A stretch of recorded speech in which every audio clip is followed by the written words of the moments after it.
Prends la description, maintenant vous la comprenez beaucoup mieux, j'en suis sûr. Donc déjà, vous comprenez mieux les courbes de Gauss, enfin courbes de Gauss et courbes en cloche, pas encore, mais la description, vous allez beaucoup mieux la comprendre maintenant. Les données sont symétriquement réparties autour de la moyenne, ce qui signifie que moyenne, médiane et mode, oubliez mode, mais moyenne et médiane sont confondus, voilà, et qu'on a une symétrie à gauche et à droite. Donc sur un box plot, c'est pas gauche et droite, c'est haut et bas, mais ça aurait pu être gauche et droite si j'avais demandé à Plotly de m'afficher le box plot dans l'autre sens, hein, de le tourner de 90 degrés. Je peux lui demander de faire ça. De base, il me le fait verticalement, mais il peut me faire des box plots horizontales.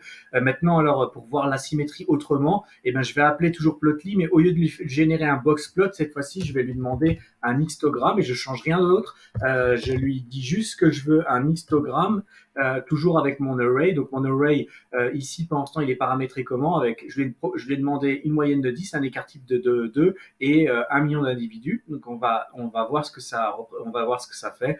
Donc, laissez-lui un peu de temps parce qu'il doit afficher pas mal de valeurs. Donc, on va voir. Voilà, et il m'a fait la courbe de Gauss. Je suis sûr que vous l'avez déjà vu quelque part. Et donc, vous voyez un peu l'idée. On voit que ça, c'est le nombre d'effectifs, hein, ici. Donc, sur les 1 million que j'ai mis, on voit que l'effectif qui arrive le plus, il est là. Et là, pourquoi? Parce que c'est la moyenne de 10. Et donc, on voit que les valeurs sont concentrées autour de 10. Et plus on s'écarte de la valeur de 10 vers la droite, moins on a d'effectifs de valeur. Donc, on va tendre vers 0 en valeur minimum, en valeur minimum et plus on va aller vers là-bas, plus on va avoir très peu d'effectifs. La valeur maximum ici, elle tend vers 20 parce que je lui ai mis un écart type de 2, mais maintenant si je lui mets un écart type de 1, je vais réexécuter ça, réexécuter ça, réexécuter ça et réexécuter ça. On va le laisser. Et ça s'appelle donc aussi une courbe de Gauss ou une courbe de la distribution normale, aussi courbe en cloche, parce que vous voyez que ça ressemble à un peu, en gros, à une cloche. Et donc maintenant, l'écart type est un peu plus faible, mais on a toujours cette forme-là. Et on voit que l'effectif le plus représentatif autour des 4000, il y a eu 4000 à peu près valeurs qui étaient autour d'ici. Pourquoi? Parce que c'est la moyenne que je lui ai appliquée à 10. Et évidemment que si je lui mets maintenant, je vais le faire une dernière fois, mais vous avez compris l'idée, si je lui mets cette fois-ci une moyenne à 5, je vais changer l'écart type cette fois-ci, je vais lui mettre par exemple un écart type de 4, toujours 1 million de valeurs pour qu'on en ait beaucoup. On va le laisser travailler. La forme va être différente puisque j'ai changé l'écart type, mais on sera toujours sous une forme en cloche.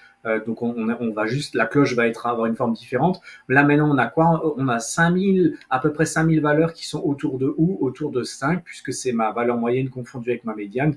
Et évidemment, comme avant, ce que je vous ai montré, c'est que si je réduis le nombre d'individus, enfin le nombre de valeurs si vous voulez, et que je mets par exemple plus que 1000 valeurs, on va relancer, elle va être moins propre, hein, et c'est logique. Et maintenant, plus je vais augmenter le nombre de valeurs, plus on va se rapprocher de ce qu'on veut, enfin de ce qu'on veut, de ce à quoi mentalement on visualise une courbe de Gauss, vous voyez, une cloche.